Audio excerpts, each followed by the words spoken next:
self-esteem. Wow. I knew I am not from a good background, I am not rich, I don't have the money, but I am Barbara. I will show up. I would show up, and then juice is going to expire. You go to take this to school, but you had to divide 5 liters jerrycan with my other cousin. So every time I used to take a half a jerrycan of like 5 liters, so my friends kept asking, "But Barbara, why other time you're coming with half liters like when the juice is in half?" I used to tell them, "Juice ya is a boy." So that they are saying, for me, no one is telling me you're beautiful. Tell yourself. Tell yourself. Another woman that can take your spotlight.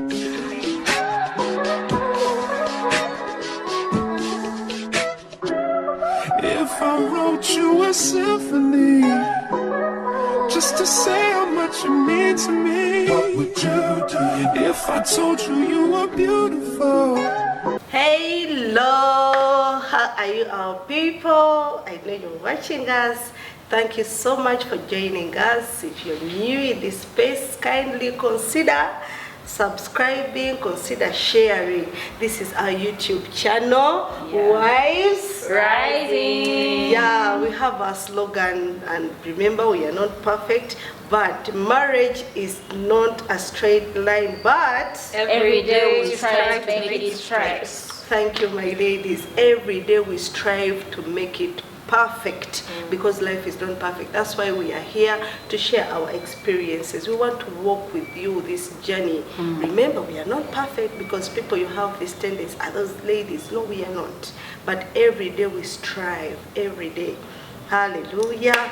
So my name is Karin Nine and Beatrice Chimpi. Barbara Emiru. Sandra Vanger. the beautiful ones. So we are here to share our youth life. We are going to share the negative and the positive, so that we learn, we work together. The youth, our teenage age from secondary. Remember our first episode, we shared our childhood. We took you through. Beatrice, I remember those who watched, and if you've not watched, kindly go back and check it out. So now we are going to share from the teenage age. Navigating our teenage age. Yes, the teenage age. Join with me as I welcome Beatrice to share. Beatrice, tell us, tell our viewers, there is that young girl who would love to learn from you something. So much, Karin. As they've told you, we are sharing about our youthful life, how it was.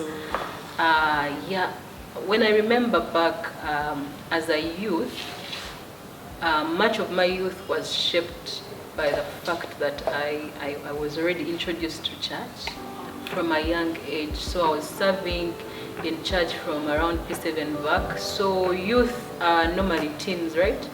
From around 13 to campus. So I'll start with my life around that age of 13. The positive things were I was basically in church. I was being raised. This time my father had already passed on, so I was only with my mother.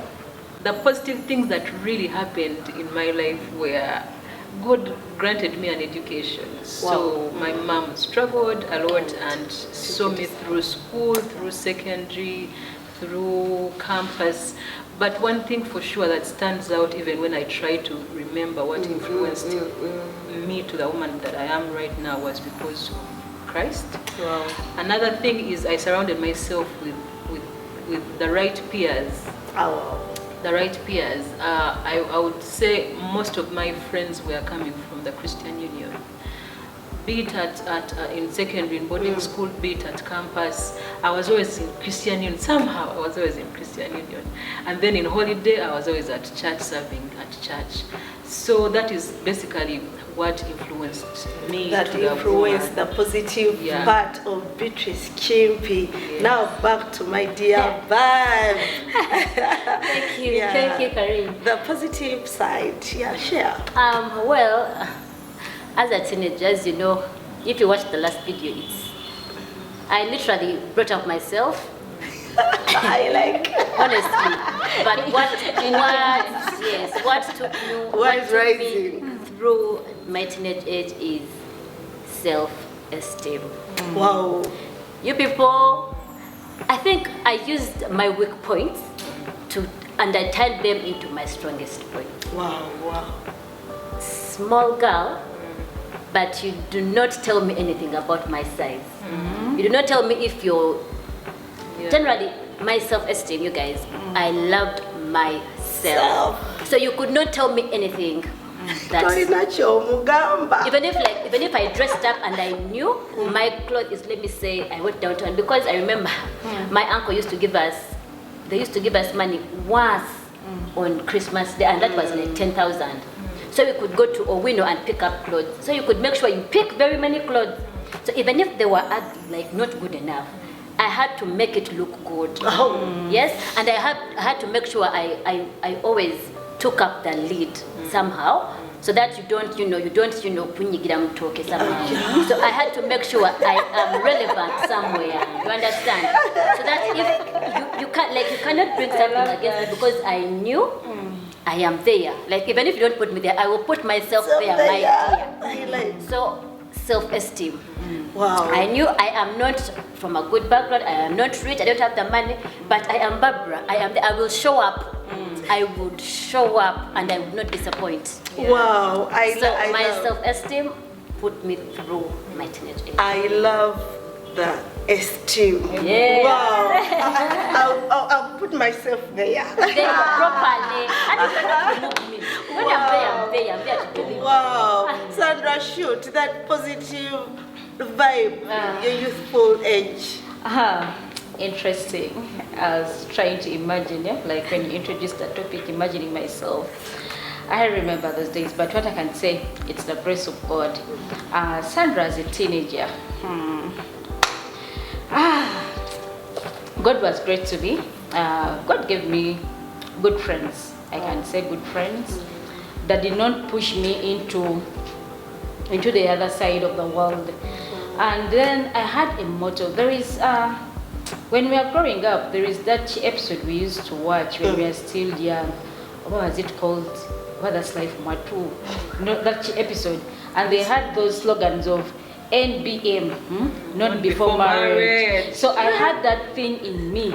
Whatever I was doing as a teenager, as a youth, not before marriage. Actually, what I remember in my youthful age, I feared so much getting pregnant when I was still home. I feared so much to engage myself with men. And good enough, I attended a single school. I was like, I've passed the first stage of life, but I wanted to test also that part B. So in second, my A-level, I attended a mixed school, but still I had that slogan within me. So it tried to mentor me as a youth. I tried to keep in there whatever I could do. I knew the other thing, NBM, it shouldn't happen. Whether I've gone out with who, but it was my motto. And by the grace of God, I don't actually have a mentality. It's good also to the have thing a that you move mentality. with. Yes, so it helped me push myself because I could walk with it. Like everywhere I could go, it would be within me, despite the negative things that still happen, the challenges on the way. But that pushed me a lot. But being in single schools, does it help somehow? Yeah, I don't know. Do you think it helps? To me, actually, I would say a single school I really love. I really love. Despite what is going on right now, that things have changed compared to way back when we were still in single school. Back then it would help with coupling and all that. Yeah, I'm thinking. Because I attended both, a single school and a mixed school. If you tell me to choose, I would choose the single school. Yeah, because in the single sex school, I could concentrate more than in the mixed school. I don't know whether people took me for granted because I was coming from a single school, but I got so many disturbances. Whereby in a single school, I wouldn't get any disturbance. Wow. To add on both of their points. Barbara has talked about self-esteem. I grew up in the middle of Mengo, and our house was we were the poorest, I think, of the village. We were staying in a house which was originally for our great-grandma. Like our great-grandfather learned how to ride a bike in the house that I grew up in. And so it was that house which every time people would pass, they would be like, omukazi oyo n'abaana be lumu ennyumba eyo teri bagwira. No. So we had, but I had a lot of self-esteem. When you would see me at church or in society, at school, you wouldn't know where we come from. And even those people that knew where, okay, our background, would always tell my mom, I love your daughter, because I had a lot of self-esteem. Like she has said, you know, we would walk to a window and buy clothes and buy those shoes of a pair of 1,000, but it would not drain me. So in the middle of Kampala, it meant that there was a lot of chance for me to go out with men to get money, because we don't have food to eat at home. But I had a future I was looking at. I had something bigger, like her. My father grew me when we were watching a lot of series, and he was intentional on the kind of TV, you know, things that we're watching. And one of them was Ebony's. I got to know about HIV and AIDS and pregnancy through that. So you guys did a great job. Wow. And so we would sit with my father, and every time an episode would be done, he would be like, what have you learned? What are your lessons? And so, what are your lessons? So I grew up fearing a lot of HIV and pregnancy. And so it shaped me in a way that it helped me navigate my youthfulness, self-esteem, and then that fear of HIV. Also, Beatrice, being contented. Being contented, yeah. Also, once our house was not that nice. Yes. But what you're talking about? What are you talking about her? You're talking about how? Who are you? Because I know ours was the best. Yeah. I don't know about you. Now you talk about my home. How? And even in society, I wouldn't try to pretend to be what I'm not. Yes. I would make sure everyone knows that poor woman Exactly. is my mom. If you want to It's come, okay. Well, it is okay. Yeah. Even if, like, I keep telling my daughter, even if I would go to school, we were the poorest, that even I learned about Queen Chai maybe in far senior 6. We would take like a half kilo of peanuts with my younger sister, 2 people. That is the first thing that we took to school. Then that's after so many years. But this is a dormitory where people are having a lot of eats. But Barbara, even if you have chips, even if you have what, I was too content with my life. Wow. That I wow, would not, wow. you know, I wouldn't fall head over heels because I want chips. I want love that. the positive. So Now you're opening up my history. So you guys have a lot in common. You have a lot in common. Also, me once back in school, I remember my uncle in secondary school. My uncle opened up a shop. So this shop, I think he used to have, you know how juice was almost going to expire. I appreciate, by the way, not in a bad spirit. So he used to be like, this juice is going to expire, you go to take this to school. But you had to divide 5 jerrycan with my other cousin.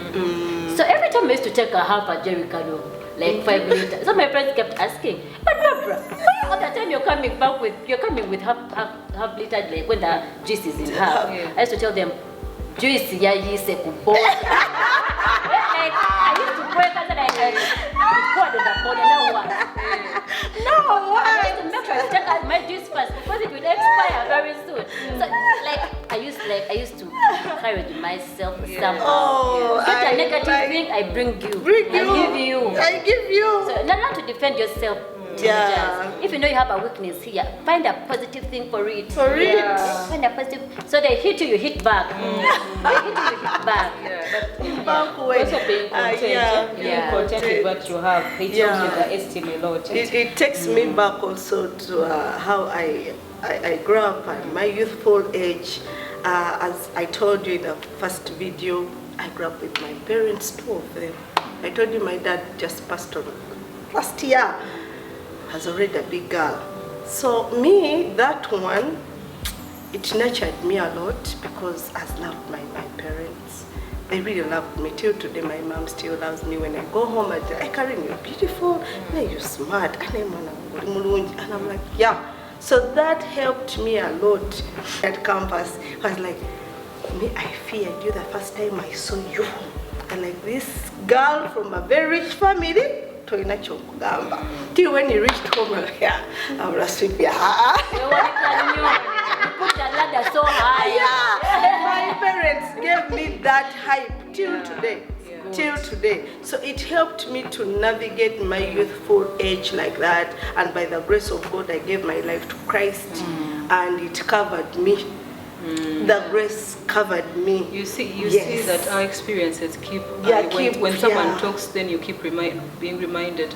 My mom, up to now, I miss her so much. Not in a bad way, but she was one person who will tell you, Beatrice, you're beautiful. Yeah, I grew up being this short girl. People will be surprised. I tell my daughter I was short, and so I had that low self-esteem. So I would be like, Mommy, they say at school I'm so short. They said you're so short. You are the most beautiful girl I've ever seen. Even when I grew, even when I got married, you're so beautiful. Yeah. Don't you think every time you feel like you have some doubt, she would, So she would encourage you. Actually, even till today, when I go home, I make sure I'm smart. Because she'll be like, one time I went recently, I Karen, who's this? Sikutegeda, like, oh, Sikutegeda. So there is even that thing when I'm going home, just to pass by, I must be Mommy's beautiful girl. So that one really, really helped me. Yes, Barbara. On my side, by the people, I'm that person that I didn't grow up people like they never told me. So you had your self-esteem. Yeah, I had myself. Your what? Wow, I didn't hear them from anywhere. I had to pick them up along the way. So don't be there saying, for me, no one is telling me you're beautiful. Tell yourself. Tell yourself. Learn it from Barbara. Tell it to yourself. Tell yourself. I am beautiful. Put yourself there. Put yourself in places. Because not everybody is being told. Some people are being brought up different backgrounds. Yes, different backgrounds. Stepmother, step what? No, deep down, yes. Tell you think I'm that? I am there. I am there. Our generation, I don't know if it's still happening right now. If it found you when you don't have self-esteem, it was very easy for you to fall. So for me, I grew up a chubby kid. You're short, you're fat. Hey. So and then that thing of being small had just come. Like you have to be that girl in the magazine. So during the youth time, remember model was the word. Model was the word. But let me tell you, I wasn't going to starve myself to become that girl. So what I did was to know what is beautiful about me. If I have nice hair, if I have nice nails, if I have whatever I have, I always told my daughter, even up to now, when people tell you you're too tall and too fat, what is? They also have a problem. They also have something that is you. It is good for you. It is good. I always tell her it is good for you, Serene, for you to be tall and fat. Okay, so even me, I was short and fat. It was okay. It had a way. It had a way where it was going to act to my advantage. For even Barbara, you're small and short, but it is okay. It is okay. Also, let me add on that. It's also good to know yourself. Now, for me, one thing that my grandmother used to tell me, she used to tell me you have good eyes, beautiful eyes. For that I knew. But she also used to tell me, but you have a big nose. So yes, she used to tell me that nose. She used to tell me, touch got a nose. And when I got mad, for example, they tell me, wash nose and you don't want. My nose used to go back. How? My nose is nice. Because you used to tell me, touch your nose. So I used to touch my nose. And you touched it and it came back. It came back. So I sat next to a boy. Yeah.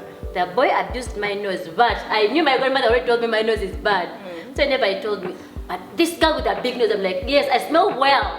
I can smell it. I used it to my advantage. So it's also good to know yourself. People have bad legs. I have bad legs. Yes. I love that. Find a way of, getting the compliment. Yeah, you're so that you don't feel bad about it. And then I say, I have a big nose. Navigating youthful. It's really good to appreciate you. Because even business is even hard. It's Very hard business. It's hard for girls. Wow, that is from us, that positive side. And when people hear that you grew up in church, they think it was a walk-off. So I was playing outside, so he calls me and takes me down the tree, and he tells me, show me here. I was 3 years, imagine.